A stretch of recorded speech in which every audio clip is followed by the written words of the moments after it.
Parlons de la prochaine Assemblée générale de l'Association internationale des maires francophones que le Rwanda s'apprête à accueillir à travers la mairie de la ville de Kigali. Je suis dans le studio avec Prudence Rubingisa, le maire de la ville de Kigali. Bonsoir.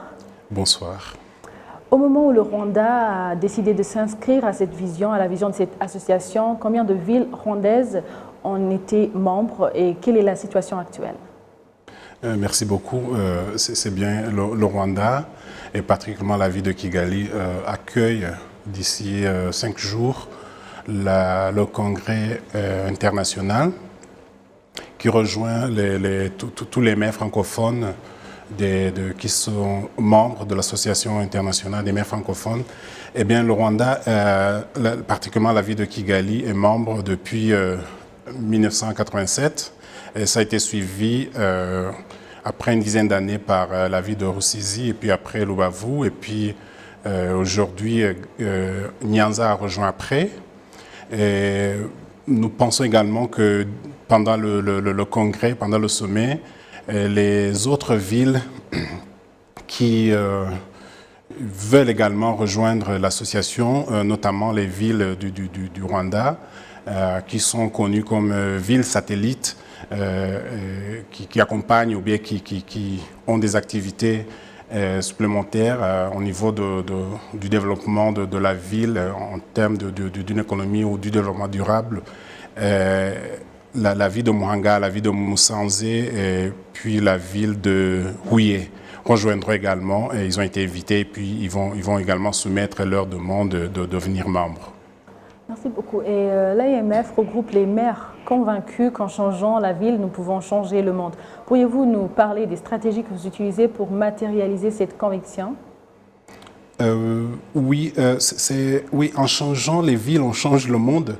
Et ça va tourner effectivement au niveau des différents thèmes ou sous-thèmes que nous allons discuter, et particulièrement tout ce qui touche les villes numériques, et avec un sens beaucoup plus qui va pratiquement dans des services qu'on offre ou qu'on donne à nos populations respectives. Et donc, ça va parler des villes numériques, ça va parler de la cohésion sociale qui englobe ou qui ramène particulièrement la jeunesse et la femme. Et puis le Rwanda a montré franchement dans toutes les politiques que nous avons que c'est vraiment centré sur la jeunesse et c'est vraiment centré sur la femme, surtout la femme entreprenante. Et ça va également parler du vivre ensemble. Merci. Revenons sur ce que vous venez de dire, la vivre ensemble, la jeunesse, la femme. Comment la population bénéficie-t-elle de vos activités au niveau national et à quoi devrions-nous nous attendre après ce congrès? Voilà, ce qu'on doit s'attendre après ce congrès, comme ça a toujours été fait d'ailleurs dans différents congrès qui ont déjà passé, c'est des différentes actions concrètes qui sortent comme des décisions après une discussion, parce que ça va prendre pratiquement 3 jours de suite, et des actions concrètes que nous prenons comme des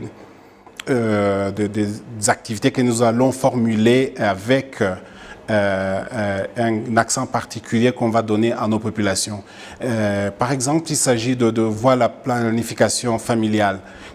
En quoi ça concerne à nos activités que nous avons dans nos différentes villes, pour la ville de Kigali, en quoi également les politiques de la planification familiale rentrent également dans nos différentes projections à long terme pour une ville durable.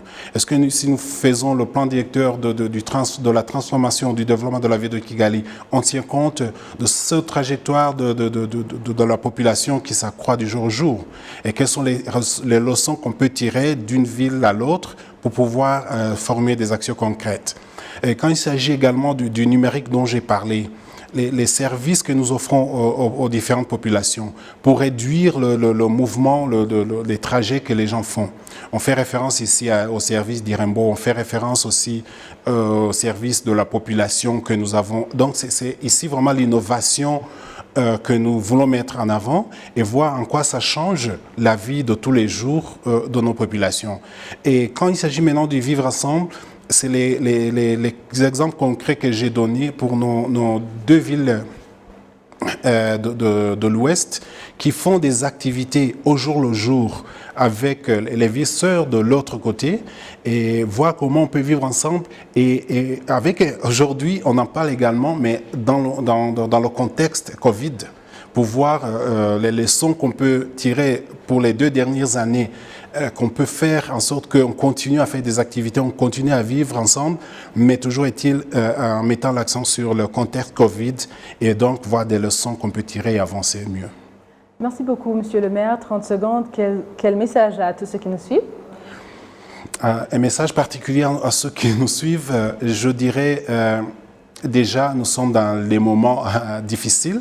Nous allons organiser cette réunion en suivant des règles très très strictes de distanciation, du port de masque, de lavage de mains à chaque moment. Un message particulier à tout un chacun dans la ville, c'est continuer vraiment à rester vigilant, à respecter respectueusement les mesures de prudence, les mesures de consignes de lavage des mains, du port du masque et de distanciation, éviter des mouvements inutiles.